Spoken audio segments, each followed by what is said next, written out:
P. Vatsala മനുഷ്യന്റെ വേദനകളും സ്വപ്നങ്ങളും കഥകളിലേക്ക് ആവാഹിച്ച എഴുത്തുകാരി. 1938 കോഴിക്കോട്ട് ജനിച്ചു. കേരള സാഹിത്യ അക്കാദമി അവാർഡ് ലഭിച്ചിട്ടുണ്ട്. ഗൗതമൻ, മരച്ചോട്ടിലെ വേൽച്ചീളുകൾ, മലയാളത്തിന്റെ സുവർണ കഥകൾ, വേറിട്ടൊരമേരിക്ക, അശോകനും അയാളും, മൈഥിലിയുടെ മകൾ, ആദിജലം, നെല്ല്, കൂമൻകൊല്ലി, വിലാപം, നിഴലുറങ്ങുന്ന വഴികൾ, പോക്കുവെയിൽ പൊൻവെയിൽ എന്നിവ പ്രധാന കൃതികൾ.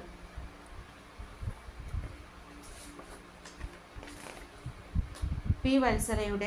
വത്സലയുടെ തിരഞ്ഞെടുത്ത കഥകൾ എന്ന കഥകളിൽ നിന്നും എടുത്തിട്ടുള്ള തേങ്ങ എന്ന് പറയുന്ന പാഠഭാഗം നമുക്കൊന്ന് നോക്കാം. അക്കമ്മ ഉറക്കത്തിലാണ്. ഇന്ന് വൈകുന്നേരമാണ് അവൾ ഇവിടെ എത്തിയത്. നാടോടികളും വഴിപാണിവക്കാരും മലയാളത്താന്മാരുടെ നാട്ടുപണികൾക്ക് വരുന്നവരും പെട്ടിഭാണ്ഡങ്ങളും അലുമിനിയ പാത്രങ്ങൾ നിറച്ച വലിയ ചാക്കുകെട്ടുകളും കുരങ്ങനും കുട്ടികളും തത്തക്കൂടും എല്ലാം കുത്തി നിറച്ച ഒരു ബസ് പട്ടണത്തിൽ വന്നു നിന്നു. മൈലെണ്ണ വിൽക്കുന്ന ശങ്കരനും തോട്ടം കിളയ്ക്കുന്ന കാളിമുത്തുവും അവളുടെ അയൽക്കാരാണ്. അതുകൊണ്ട് അപരിചിതമായ നഗരം അവളെ തെല്ലും ഭയപ്പെടുത്തിയില്ല. പിന്നീട് അക്കമ്മയും ശങ്കരനും മറ്റൊരു വൃത്തിയുള്ള ബസ്സിൽ കയറി. കല്യാണ വേഷത്തിൽ കയറുന്ന പെണ്ണുങ്ങളെക്കൊണ്ടും അലക്കിത്തേച്ച സൂട്ട് ധരിച്ച ആണുങ്ങളെക്കൊണ്ടും ബസ് നിറഞ്ഞു. വണ്ടിയിലെ ആളുകളെ അവൾക്കു നന്നേ പിടിച്ചു. പലരും സിനിമയിൽ നിന്നും ഇറങ്ങി വന്നവരാണോ എന്ന് പോലും അവൾ സംശയിച്ചു. അടുത്തിരുന്ന അക്കമ്മയോട് ശങ്കരണ്ണൻ പറഞ്ഞു, പേടിക്കേണ്ട, നല്ല ആൾക്കാരാണ്. 5ാം ക്ലാസ്സിൽ പഠിക്കുന്ന ഒരാൺകുട്ടിയുമുണ്ട്, നിന്റെ പ്രായം. അവനൊരു ചേച്ചിയുണ്ട്, കോളേജിലെത്തി. പിന്നെ അമ്മ അച്ഛൻ ദൂരെയാണ്. എല്ലാ പണിക്കും യന്ത്രങ്ങളുണ്ട്. പണി അവൾക്ക് പ്രശ്നമല്ലായിരുന്നു. പണി ചെയ്ത് ജീവിക്കാനാണല്ലോ അവളെ അപ്പനും അമ്മയും പറഞ്ഞു വിട്ടിരിക്കുന്നത്. പകൽ അപ്പൻ്റെ കൂടെ. വീട് വിട്ടിറങ്ങി തോപ്പിൽ ഹോസ് വെച്ച് നനയ്ക്കാൻ അപ്പനെ അവൾ സഹായിക്കാറുണ്ടായിരുന്നു. അപ്പൻ അവൾക്ക് കുഴലപ്പവും ചായയും മേടിച്ചു കൊടുത്തിരുന്നു. അപ്പനെ ഓർത്ത് അവൾ മെല്ലെ കരഞ്ഞു, ശങ്കരണ്ണൻ അറിയാതെ. ബംഗ്ലാവിലെത്തിയപ്പോൾ അവൾ അതിശയിച്ചു പോയി. കൊട്ടാരം തന്നെ. എത്ര ജനലുകൾ, എത്ര മുറികൾ. മുഖം കണ്ട് തറയിലൂടെ നടക്കാം. തറയും ജനൽ ചില്ലുകളും ചുമർ കണ്ണാടികളും മേശപ്പുറങ്ങളും അവളുടെ മുഖം കാണിച്ചു കൊടുത്തു. കണ്ടോ, നിന്റെ മുഖം എങ്ങനെയിരിക്കുന്നു? അവളുടെ സ്വന്തം കുടിലിൽ മൺചുമരിൽ പതിച്ചു വച്ച ഒരു കണ്ണാടി കഷണമാണ് അവളെ മുഖം കാണിച്ചിരുന്നത്. പിന്നെ തോപ്പിലെ വലിയ വാട്ടർ ടാങ്കിലേക്ക് വെള്ളം കയറ്റിവിടുന്ന കുളം ഒരു പച്ച കണ്ണാടിയായിരുന്നു. വെള്ളത്തിനടിയിൽ ഒരു വെളുത്ത പാടയുണ്ട്. ഇടയ്ക്ക് വെള്ളം പാലിറ്റ് വീണതുപോലെ കലങ്ങി. ഒരു തെളിഞ്ഞ മുഖം കാണാൻ അവൾക്ക് കഴിഞ്ഞിരുന്നില്ല. കവിളിൽ കാണപ്പെട്ട കണ്ണീരുണങ്ങിയ നൂൽച്ചാല് കണ്ടു. അവൾ പാവാടത്തുമ്പുയർത്തി അമർത്തി തുടച്ചു. അപ്പോഴാണ് പണ്ടങ്ങളണിഞ്ഞ് മേക്കപ്പ് ചെയ്ത് വീട്ടമ്മ ഉമ്മറത്ത് പ്രത്യക്ഷപ്പെട്ടത്. അവരുടെ മുഖം തെളിഞ്ഞു. അവസാനം നീ വാക്കു പാലിച്ചു അല്ലേ ശങ്കര? ശങ്കരണ്ണന് ചായയും പുട്ടും ഒരു കടലാസ് പ്ലേറ്റിൽ കൊണ്ടുവന്ന് കൊടുത്തു. പിന്നെ പാലൊഴിച്ച ചായയും. ചായ കുടിക്കാനിരിക്കും മുമ്പ് ശങ്കരണ്ണൻ പറഞ്ഞു, അകത്തേക്ക് ചെല്ല്. അവൾ അടിവെച്ച് ഒപ്പം അകത്തെത്തി. അവർ ഒരു തോർത്തും സോപ്പും നൽകി അവളോട് പറഞ്ഞു, ആദ്യം മുറ്റം തൂക്കണം, പിന്നെ കുളിമുറിയിൽ ചെന്ന് കുളിച്ച് ഉടുപ്പ് മാറ്റി വരൂ. ഒരു പഴയ മാക്സിയും അടിയുടുപ്പും അവർ അക്കമ്മയ്ക്ക് നീട്ടി. മാക്സി ഇവിടുത്തെ ചേച്ചിയുടെ കുട്ടിക്കാലത്തേതായിരിക്കുമെന്ന് അവൾക്ക് എളുപ്പം മനസ്സിലായി. അതിൽ നിന്ന് സുഗന്ധം ഒരു മൂളിപ്പാട്ട് പോലെ ഉയരുന്നുണ്ട്. വീടിൻ്റെ പിറകുവശത്തെ കുളിമുറിയിലേക്ക് നടക്കുമ്പോഴാണ് തെങ്ങിൻ തോപ്പ് അവളുടെ കണ്ണിൽ തടഞ്ഞത്. കടവുളേ, എത്രയെത്ര തെങ്ങുകൾ! ഒരു വലിയ പന്തലിട്ടതുപോലെ ഉയരത്തിൽ. ഇത്തരമൊന്ന് അവൾ ജീവിതത്തിൽ കണ്ടിട്ടില്ല. ഇങ്ങോട്ടുള്ള യാത്രയിൽ വഴിയോരത്തെല്ലാം കാടുണ്ടായിരുന്നു. അവ തേങ്ങാക്കാടുകളായിരുന്നു. വരിയൊപ്പിച്ച് നട്ടുപിടിപ്പിച്ച തോപ്പിലിറങ്ങി നടക്കണമെന്ന് അവൾ ആഗ്രഹിച്ചു. കുളിക്കട്ടാദ്യം. തണുത്ത വെള്ളം ഉടലിൽ വീണപ്പോൾ കോരിത്തരിച്ചു പോയി. പളുങ്കുവെള്ളം പിന്നെയും പിന്നെയും കൈക്കുടനിൽ കോരിയെടുത്ത് കുടിച്ചു. ചായ വേണ്ട, ഈ വെള്ളം മതി. വെള്ളം, പച്ചവെള്ളം മാത്രം മതി. നീരിനിത്ര തണുപ്പോ? കുളി കഴിഞ്ഞ് സുന്ദരിയായി വന്ന പെണ്ണിനെ കണ്ട് പുഞ്ചിരിയോടെ വീട്ടമ്മ പറഞ്ഞു, ഇപ്പോൾ നിന്നെ കണ്ട നിന്റെ പെറ്റമ്മ പോലും തിരിച്ചറിയില്ല. അവൾ നാണിച്ചു തല താഴ്ത്തി. 10 വയസ്സുകാരിയുടെ പാദങ്ങൾ മറച്ച് നിലത്തുരുമ്മി നിൽക്കുന്ന ഉടുപ്പ് നോക്കി അവർ പറഞ്ഞു, ഇത് ഇട്ടുകൊണ്ട് നിനക്ക് പണിയൊന്നും ചെയ്യാൻ പറ്റില്ല. നാളെയാവട്ടെ, ഒന്ന് ചുരുക്കി കുത്തിക്കോളൂ. അരയിൽ. അവൾ ഉടുപ്പ് മാടിക്കയറ്റി മുണ്ട് പോലെ അരയിൽ മുറുക്കി. അടുക്കളയിലെ പാത്രങ്ങൾ കഴുകി കമഴ്ത്തി തൂത്തു തുടച്ചപ്പോൾ അവൾ ചോദിച്ചു, അമ്മ, ഞാൻ തേങ്ങായി പെറുക്കി കൂട്ടട്ടെ? ഓ, പിന്നെ ആവാം, നല്ല മഴ വരുന്നുണ്ട്. നിനക്ക് വേണമെങ്കിൽ അടുക്കളയിൽ നിന്നൊരു തേങ്ങാപ്പൂൾ എടുത്തു തിന്നോ. വേണോ? ഇപ്പൊ വേണ്ട. തേങ്ങ തിന്നാനുള്ള കൊതി കൊണ്ടല്ല പറഞ്ഞത്. അക്കമ്മ അത്തരൊരു കൊതിച്ചിക്കോതയൊന്നുമല്ല.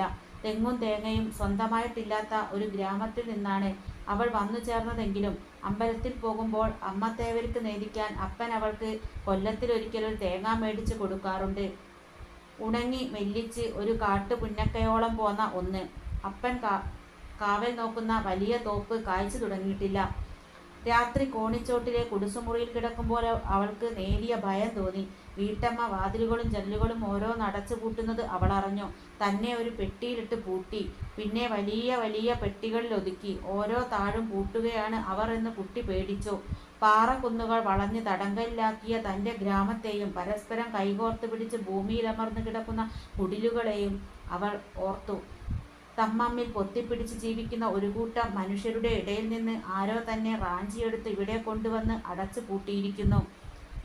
ആരോ കരയുന്നത് കേട്ട് നടുപ്പാതിരയ്ക്ക് അവൾ നടുങ്ങി ഉണർന്നു. മഴ കരയുന്നു. പേർത്തും പേർത്തും എണ്ണിപ്പെറുക്കി കരയുന്നു. അവൾ ഉയരത്തിലുള്ള വെന്റിലേറ്ററിലൂടെ പുറത്തേക്ക് നോക്കി. ഓലയുടെ ഇരുണ്ട പന്തൽ. അവൾ തണുത്ത ഭിത്തിയെ ഉമ്മ വെച്ച് തിരിഞ്ഞു കിടന്നു. താഴെ മൂലയിലൊരു പല്ലിയുടെ കണ്ണുകൾ. വിരണ്ടോടുന്ന ഒരു പാറ്റ ചിറകുവെച്ച് കുറുകെ പറന്ന് കോണിയുടെ തണ്ടെല്ലിൽ ചെന്നിടിച്ചു. അവൾ പുതപ്പുകൊണ്ട് തല മൂടിപ്പുതച്ചു. പൊത്തോ പൊത്തോന്ന് ഇടവിട്ട ഓരോ ശബ്ദം നേർത്തുവന്ന മഴയിലൂടെ പറന്നെത്തി. മതിൽ കയറി മറിഞ്ഞ് ഒരു കള്ളൻ തോപ്പിലേക്ക് ചാടി വീണതാണോ? ഒന്നിലധികം മോഷ്ടാക്കൾ? പിന്നെ എപ്പോഴോ നീണ്ട യാത്രയുടെ തളർച്ച അവളെ ഉറക്കി. മഴ ചറുപിറുന്നനെ പെയ്യുന്ന ഒരു പുലരിയിലേക്കാണ് അവൾ മിഴി തുറന്നത്.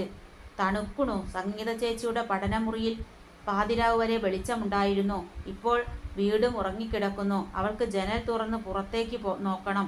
കൊളുത്തൂരി. അവിടെ കണ്ട കാഴ്ച കരളലിയിപ്പിച്ചു. അനാഥ കുഞ്ഞുങ്ങളെപ്പോലെ മഴ നനഞ്ഞു കിടക്കുന്ന ഉണക്കത്തേങ്ങകൾ. മുഖം കരിഞ്ഞ് കണ്ണീരൊലിപ്പിച്ച് ആരും തിരിഞ്ഞു നോക്കാതെ അക്കമ്മ ജനലഴികളിൽ പിടിച്ച് തോപ്പിലാകമാനം കണ്ണോടിച്ചു.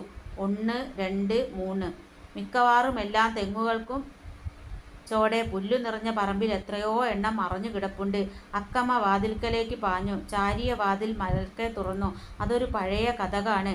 പുതിയ വീട്ടിലുള്ള ഒരേയൊരു പഴയ കതക്. ഉപേക്ഷിക്കാൻ വയ്യാത്തിനാൽ ഒതുങ്ങിയൊരിടത്ത്, ആരുടെയും കണ്ണ് ചെല്ലാത്തിടത്ത് നല്ല തടിച്ച കതക് അവളോട് കയർത്തു.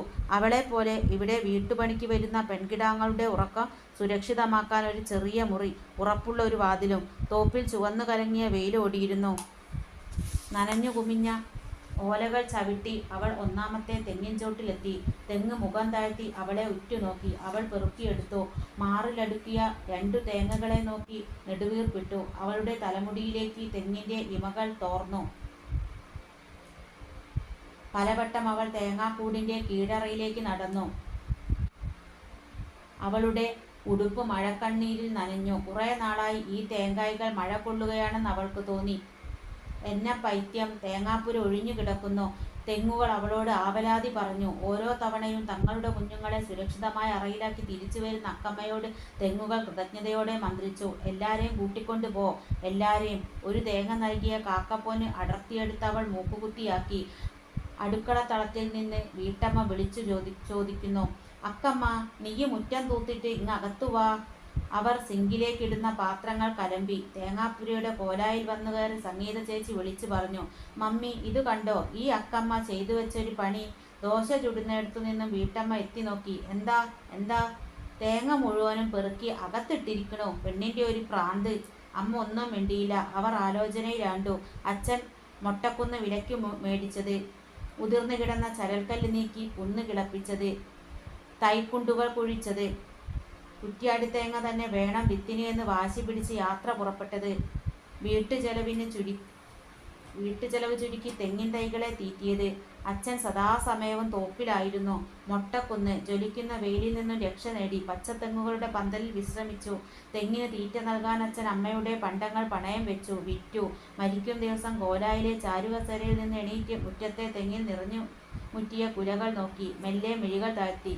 പതുക്കെ ചുമര് പിടിച്ച് അകത്തെ മുറിയിലേക്ക് കയറിപ്പോയത്. അവർ തവി താഴെയിട്ട് പുറത്തേക്കോടി അക്കമ്മയെ ചെന്ന് പുണർന്നു. കുട്ടി അന്താളിച്ചു. അവരുടെ സാരി ഞൊറികളിൽ മുഖം പൂഴ്ത്തി.